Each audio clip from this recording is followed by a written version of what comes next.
We were hit by friendly fire. 2 cans of napalm released coming right at us in the command post. There was another plane loaded right behind him, and Colonel Moore was yelling at Charlie Hastings, the Air Force liaison, "Get that guy off of us, Charlie."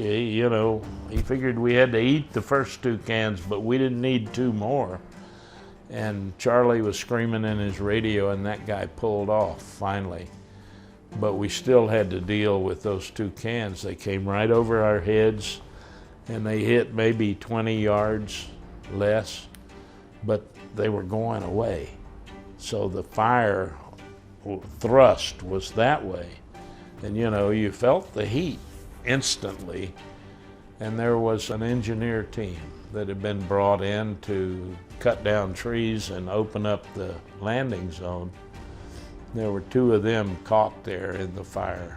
They were dancing and screaming, and I got up and ran toward it across the clearing. A medic got up and started toward it. He was shot by a sniper and killed. And I pulled a young soldier named Jim Nakayama out of the fire, brought him over to the aid station, but he was in terrible, terrible shape. Had sucked the fire down his lungs, and he was screaming, and the doctor gave him all the morphine in the world, but it didn't make any difference. That boy died 2 days later in an Army hospital. And he had a wife, and she gave birth to a baby girl that week who would never know her dad.